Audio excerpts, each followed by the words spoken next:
Assalamualaikum warahmatullahi wabarakatuh. Saya Salsabila dengan NIM 028 dari kelompok 1 ingin menjelaskan tentang anggaran sebagai peralatan manajemen. Anggaran sebagai sistem perencanaan terpadu.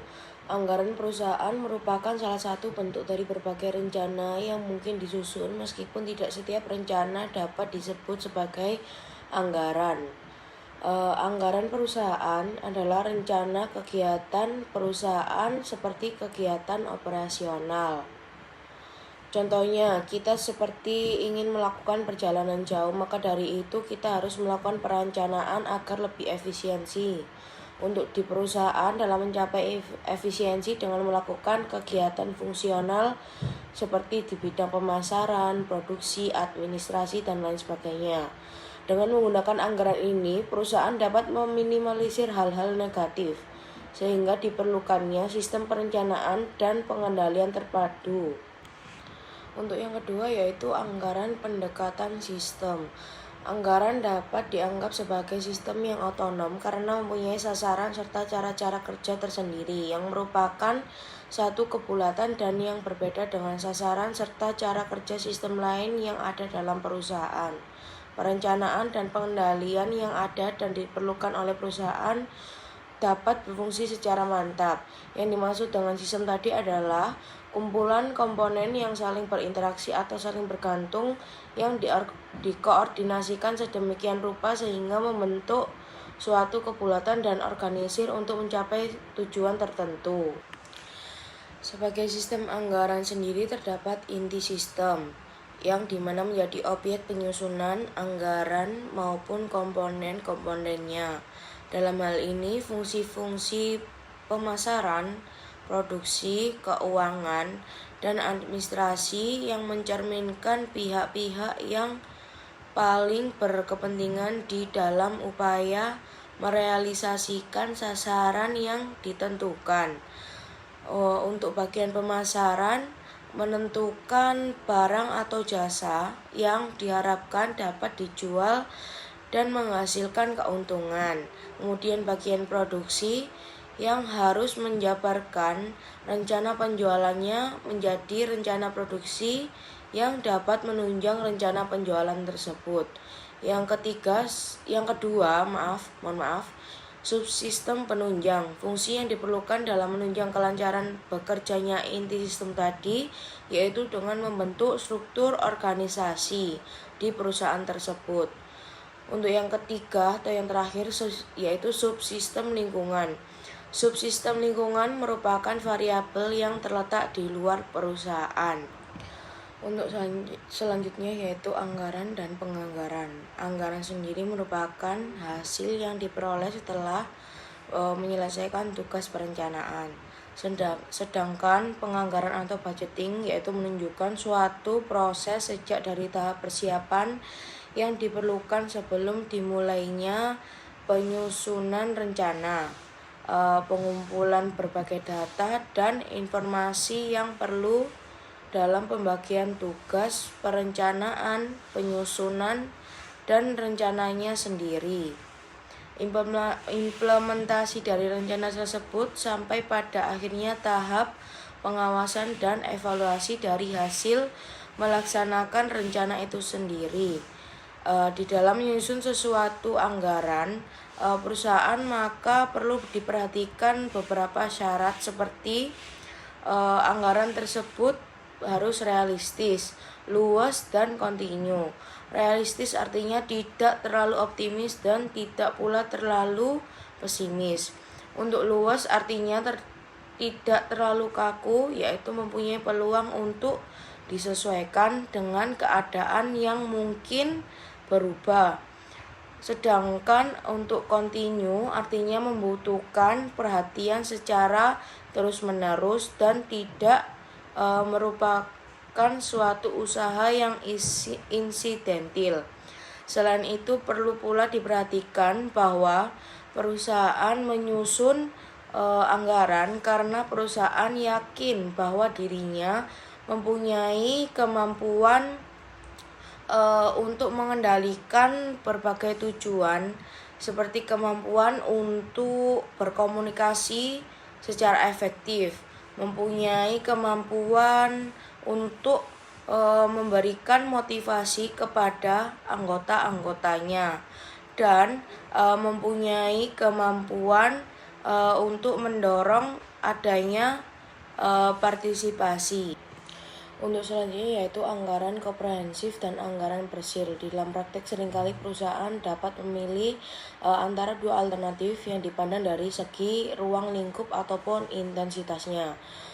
Alternatif pertama yaitu menyusun anggaran dengan ruang lingkup yang menyeluruh. Anggaran ini biasanya disebut dengan anggaran komprehensif karena jenis kegiatan yang dicakupnya seperti aktivitas secara menyeluruh di perusahaan tersebut seperti di bidang pemasaran, produksi, keuangan. Anggaran yang baik yaitu mencakup semua aktivitas, tetapi di dalam kenyataan seringkali perusahaan dengan sengaja tidak memilih cara menggunakan anggaran komprehensif karena berbagai pertimbangan yang praktis.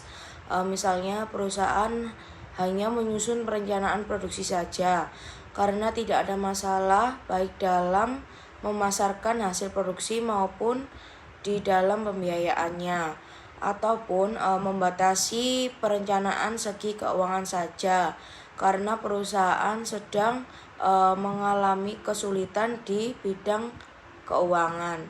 Untuk anggaran ini yang ruang lingkupnya terbatas biasa disebut anggaran parsil. Selanjutnya yaitu anggaran dan fungsi manajer. Seperti contohnya yaitu Fayol, seorang ahli di bidang manajemen mengatakan bahwa peranan bisnis manajer pada dasarnya terdiri dari 6 bidang, yakni teknis atau berproduksi, komersil seperti jual beli dan pertukaran, kemudian di finansial yaitu mencari dan menggunakan modal, dan yang terakhir adalah keamanan, perlindungan terhadap orang dan barang. Ada yang terakhir, accounting yaitu catatan administrasi dan keuangan. Baik, untuk dalam peranan bisnis manager yang bersifat manajerial menjadi fungsi-fungsi seperti planning, organizing, staffing, directing, dan kontrol. Untuk yang pertama yaitu planning, di mana perusahaan selalu mencari sumber potensial yang dapat menghasilkan keuntungan dan merencanakan dalam merealisasikannya. Untuk yang kedua yaitu directing. Manajer dapat memperlihatkan kepemimpinan yang dinamis, tegas, dan terbuka. Baik, terima kasih atas kesempatannya. Saya Erika Troctavia, izin melanjutkan presentasi dari rekan saya. Nah, fungsi yang selanjutnya yaitu ada fungsi organizing dan staffing. Nah, anggaran organizing sendiri yaitu adalah bahwa manajer harus menyusun struktur organisasi yang tepat dengan merujuk orang yang tepat dengan suatu tujuan yang dikehendaki. Kalau staffing sendiri yaitu manajer harus menuju orang-orang yang tepat untuk memberikan motivasi berupa insentif yang sesuai.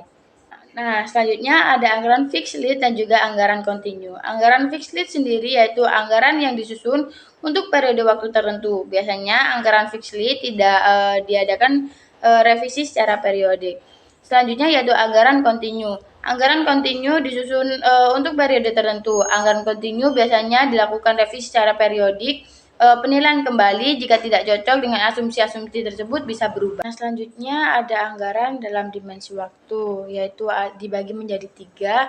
Yang pertama yaitu ada anggaran masa lalu, masa sekarang, dan juga masa yang akan datang. Kalau menurut periode waktu, anggaran dibagi menjadi 2, yaitu anggaran jangka pendek dan juga anggaran jangka panjang.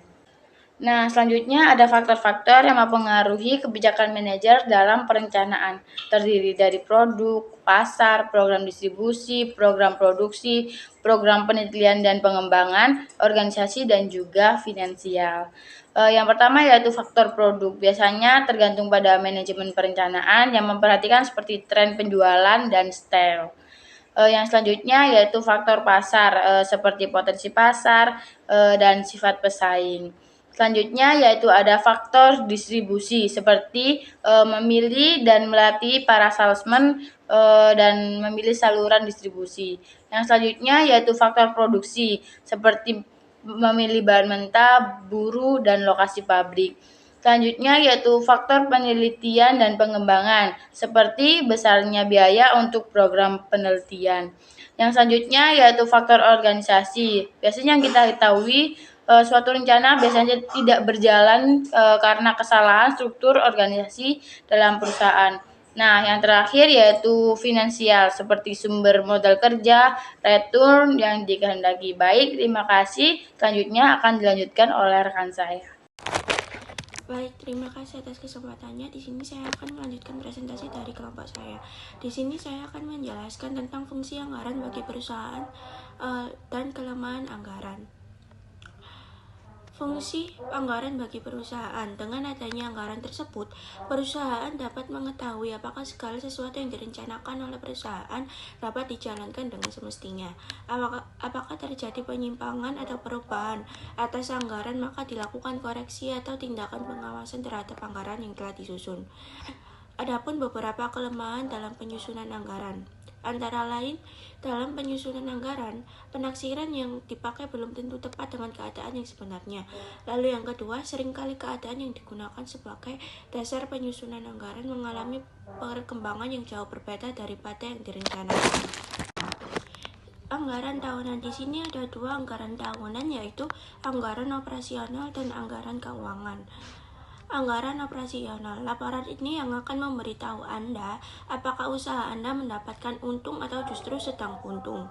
Lalu yang kedua, anggaran keuangan. Proyeksi neraca adalah prediksi jumlah dan rincian kekayaan yang akan dimiliki perusahaan beserta seluruh kewajibannya, baik kepada kreditor maupun kepada pemegang saham, pada suatu periode tertentu di masa mendatang. Terima kasih.